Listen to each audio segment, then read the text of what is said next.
Mendel సూత్రాల తర్వాత మనం చెప్పుకునేవి జీన్ ఇంటరాక్షన్స్ అంటాం. అదే జన్యువులు జరిగే అంతర సంఘటనల గురించి మనం మాట్లాడుకుంటాం.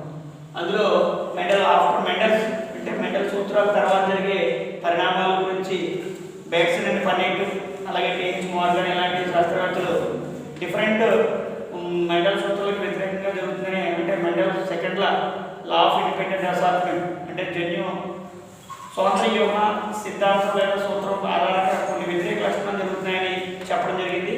దానికి హెట్రోజైగస్ లేదా విస్మయిక్మజ లక్షణ ఉన్నటువంటి జన్యు జతనం అందులో ఉండే లక్షణాలు సగమేమో బహిర్గత లక్షణాలు సగమేమో అంతర్గత లక్షణాలు ప్రదర్శిస్తాయని చెప్పడం జరిగింది. అందులో ఫస్ట్ కాంప్లిమెంటరీ జీన్స్ పరిపూర్వక జన్యువులు అది 9:7 యాక్చువల్గా మెండల్ సూత్రం ప్రకారం అయితే 9:3:3:1 అనేది రావాలి. అది మెండల్ సెకండ్ లా ఈ లాలో లా ఆఫ్ ఇండిపెండెంట్ అసార్ట్మెంట్ అన్నమాట. అది law of independent assortment short cut లో. అయితే కాంప్లిమెంటరీ జీన్స్ లో మళ్ళీ కాంప్లిమెంటరీ జీన్స్ సప్లిమెంటరీ జీన్స్ రెండు రకాల జీన్స్ కాకుండా ఎపిస్కాసిస్ అలాగే పాలిజెనిక్ ఇన్హెరిటెన్స్ ప్లియోట్రాపీ ఇవన్నీ కూడా ఆఫ్టర్ మెండిలియన్ సూత్రాల ప్రకారం జరిగినటువంటి లక్షణాలు. అయితే అందులో ఏంటంటే జీన్ యాక్చువల్గా ఒక జీను ఇంటర్నల్గా ఒక క్యారెక్టర్ ఎక్స్ప్రెస్ చేస్తే దాన్ని హెట్రోజైగస్ ఇద్దరు డామినెంట్ రెసిసివ్ అన్నా అది బహిర్గతం కావచ్చు అంతర్గతం. యాక్చువల్గా మెండల్ సూత్రం ప్రకారం డామినెంట్ అని చెప్పడం జరుగుతుంది. ఇక్కడ అలా కాకుండా రెసిసివ్ జీన్ అంటే అంతర్గత జన్యువు కూడా కొత్త అది తమ లక్షణాన్ని ప్రదర్శిస్తుందని చెప్పడం అనేది జరిగింది. అందులో ఫస్ట్ కాంప్లిమెంటరీ జీన్స్ అని చెప్పుకుంటాం. పరిపూర్వక జన్యువులు దాని యొక్క సీక్వెన్స్ లేదా రేషియో 9:7 రేషియోలో ఏర్పడతాయి. ఆ సూత్రం కాంప్లిమెంటరీ జీన్స్ ఏమంటారు లేదా పరిపూర్వక జన్యువులు ఏమంటే ఒకే ప్రభావం కలిగించే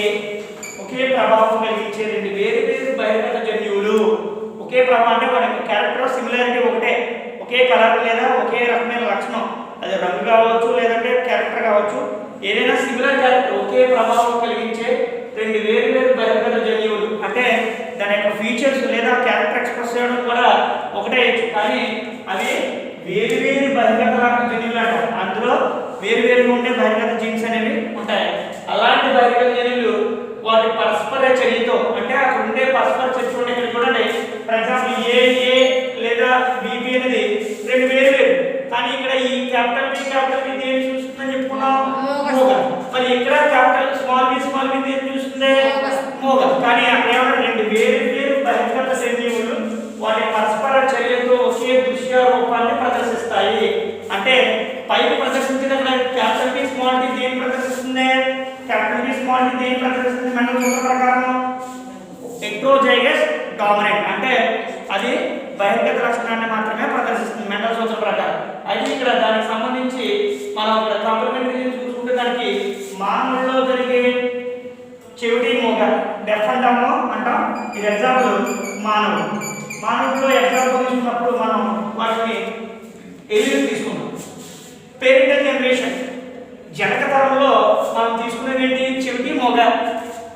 చెవిటికి స్మాల్ ఏ అనే హోమోజైగస్ రెసిసివ్ క్యారెక్టర్ అంటే సమయుగ్మజ అంతర్గత లక్షణం మూగలో క్యాపిటల్ బి తీసుకున్నాం. ఇది సమయుగ్మజ బహిర్గత లక్షణం అంటే హోమోజైగస్ డామినెంట్ సమయుగ్మజ బహిర్గత లక్షణం. మళ్ళీ దానికి ఆపోజిట్ అది మేల్ తీసుకుని ఫీమేల్లో చూసుకుంటే చెవిటి క్యాపిటల్ ఏ సమయుగ్మజ బహిర్గత లక్షణం హోమోజైగస్ డామినెంట్. ఇక్కడికి వచ్చేసరికి మళ్ళీ ముక్కు వచ్చేసరికి సమయుగ్మజ అంతర్గతం హోమోజైగస్ రెసిసివ్. వీటి నుంచి బీజగణాలు ఫామ్ అవడం చూడండి. బీజగణాల్లో క్యాపిటల్ ఏ స్మాల్ బి. ఇప్పుడు F1 అంటే మొదటి తరంలో మనకు వచ్చే గైమెట్రీ ఏంటి small A capital A small B. అంటే ఇప్పుడు మనం ఏం రాస్తాం అంటే capital A capital B small B అంతేనా.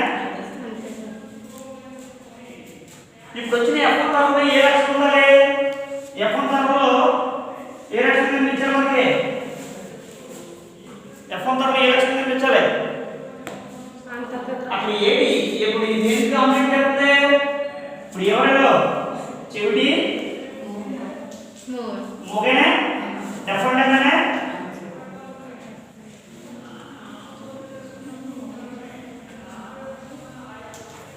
F1 చెవిటి మూగ లక్షణం ఇప్పుడు F1 తరం నుంచి అదే లక్షణం కలిగినటువంటి సేమ్ క్యారెక్టర్స్ తో మనం తీసుకుందాం F2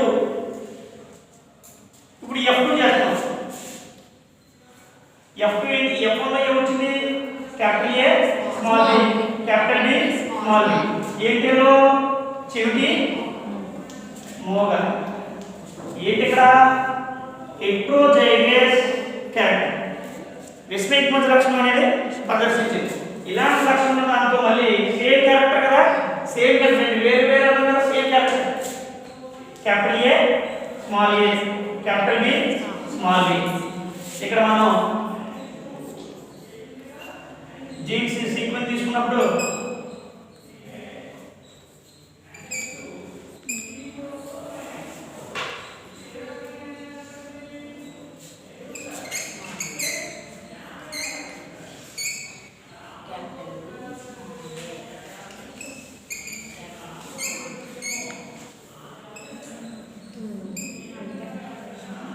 ఇక్కడ మీరేంటి 16 అంకెలతో మీరు స్క్వేర్ ఏంటి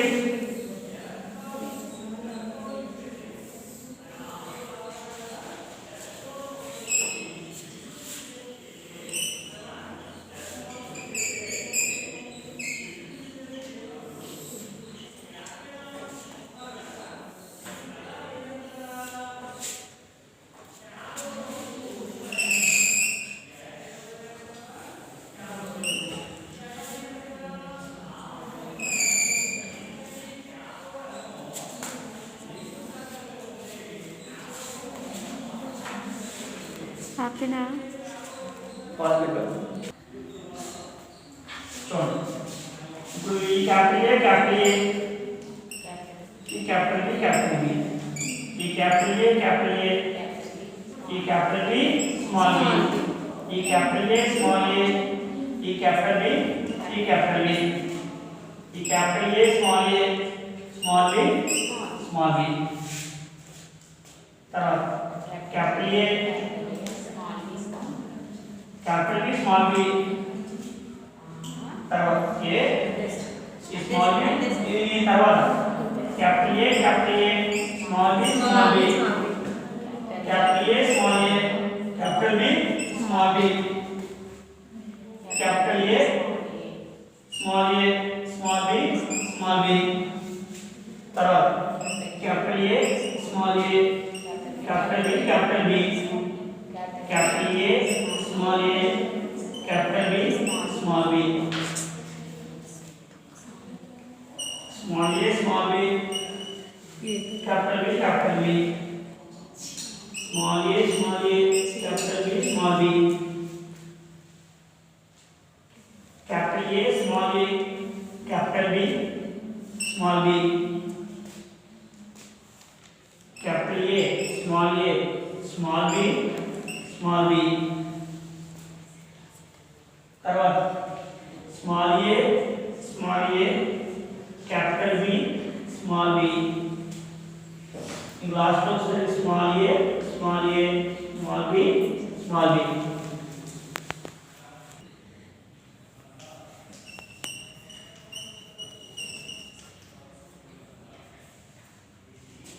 చూడండి ఒకటి ఏ లక్షణం ఇది మన లక్షణం మనకు వచ్చే లక్షణం ఏంటి డెఫినెట్ అంటే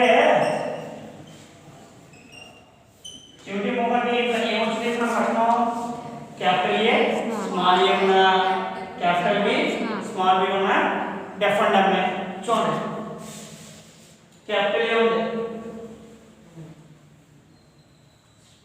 స్మాల్ బి ఉంది అంటే ఇది డెఫినెట్ చూడండి క్యాపిటల్ ఏ కాబట్టి రెండు మొత్తం మూడు లక్షణమే అక్కడ స్మాల్ బి అంటే మోగా ఇది స్మాల్ ఏ అంటే చెవిటి ఇది డెఫినెట్ రెండు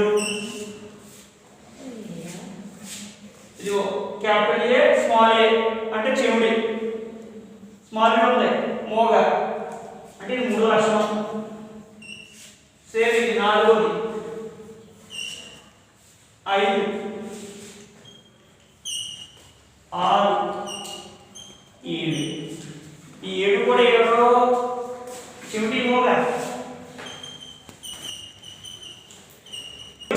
సమిష్మజాలే, అది అంతర్గతం కావచ్చు బహిర్గతం కావచ్చు. ఈ రెండు సమిష్మజాలే, అంతర్గతం కావచ్చు బహిర్గతం కావచ్చు. ఏర్పడే లక్షణం హెటెరోజైగస్. మెండల్ సూత్రం ప్రకారం ఏంటి? మెండల్ సూత్రం ప్రకారం ఏంటి? ఏదైతే డామినెంట్ ఉందో ఆ లక్షణం. కానీ ఇప్పుడు ఏమని చెప్పేది? డామినెంట్ ఆపోజిట్ క్యారెక్టర్ అని. ఇప్పుడు మెండల్ సూత్రం తర్వాత లక్షణం చెప్తున్నాను. మెండల్ సూత్రం ప్రకారం ఇది ఏమవ్వాలి? మెండల్ సూత్రం ప్రకారం ఇది ఏమవ్వాలి? చెవిటి మూగ అవ్వాలి. ఎక్సలెంట్ చెప్పింది. ఇప్పుడు ఇది ఏమవుతుంది? సాధారణ వ్యక్తి. మీకు ఇందాక అందుకే చెప్పాను, మెండల్ సూత్రం ప్రకారం ఏమవ్వాలి?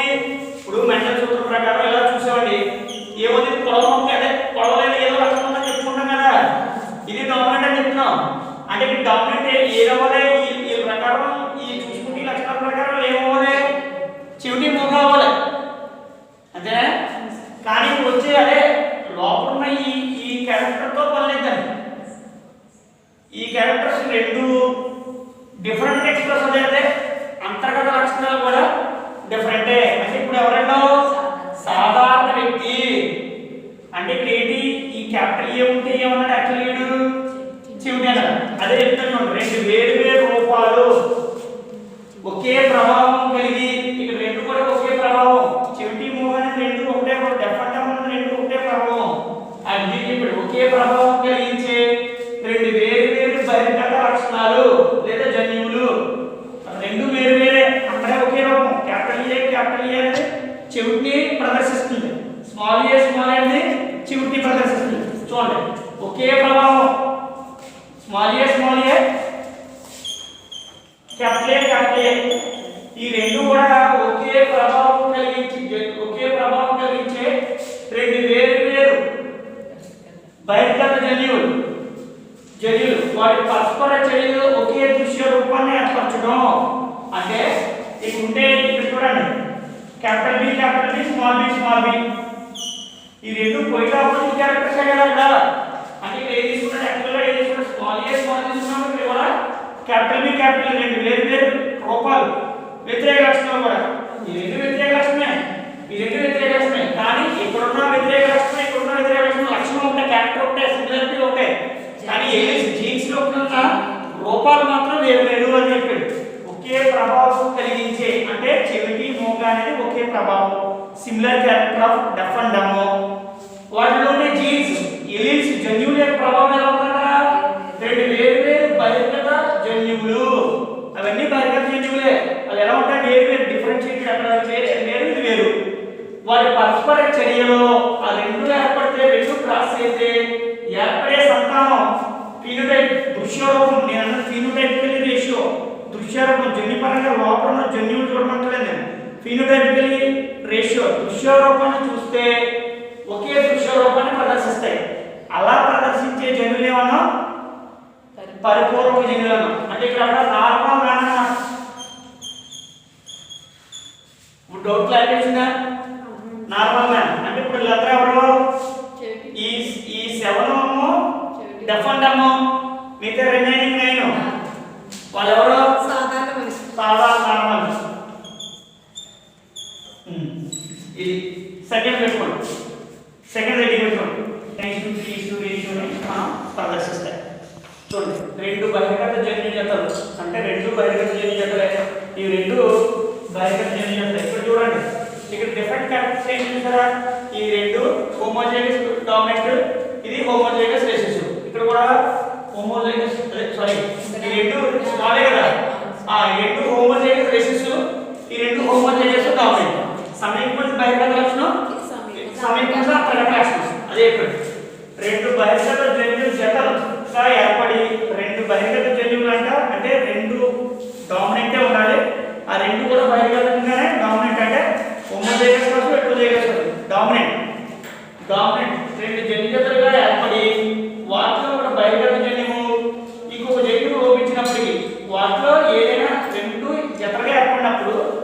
అందులో ఒకటి బహిర్గత జన్యువుగా ఉండాలంట, ఇంకోటి ఉండొచ్చు ఉండకపోవచ్చు.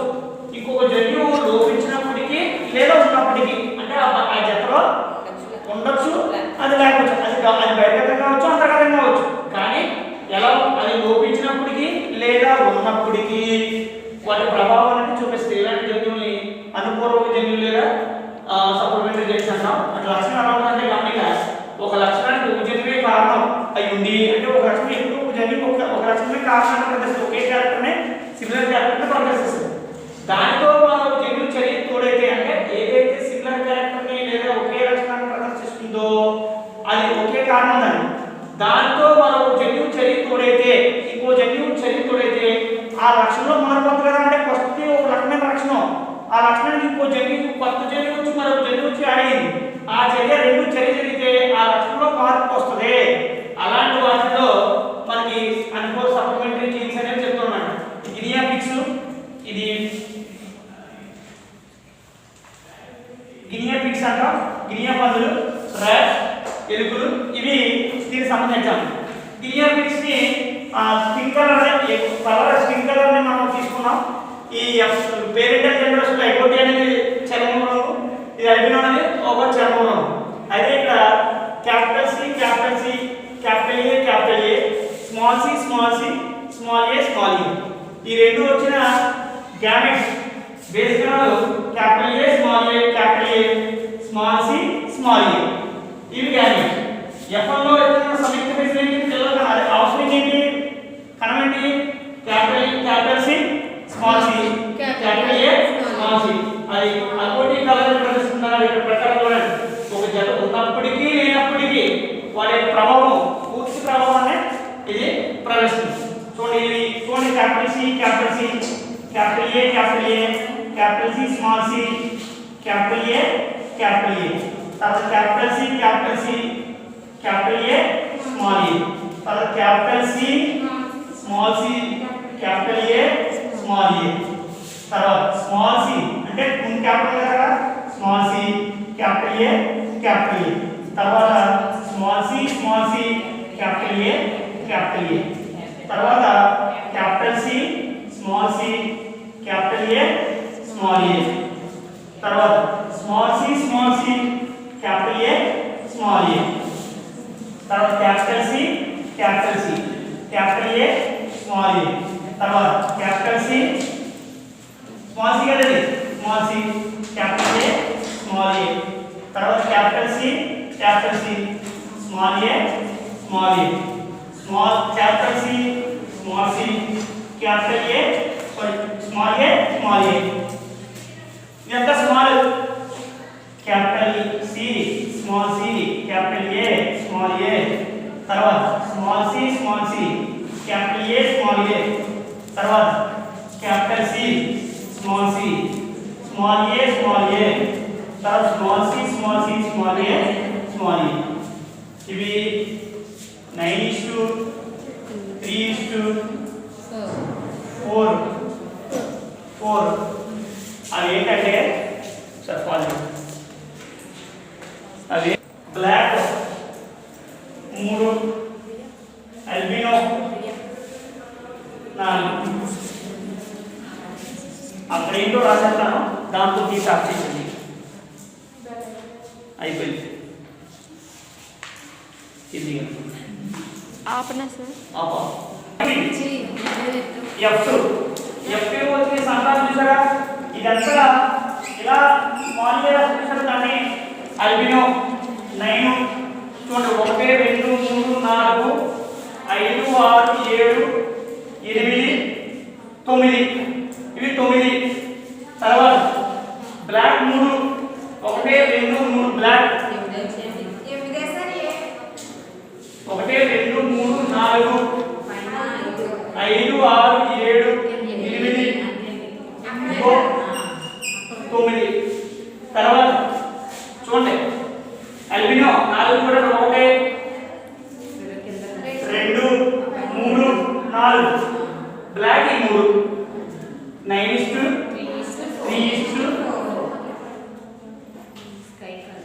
ఏకోటి అదేనా ఇది సప్లిమెంటరీ జీన్స్.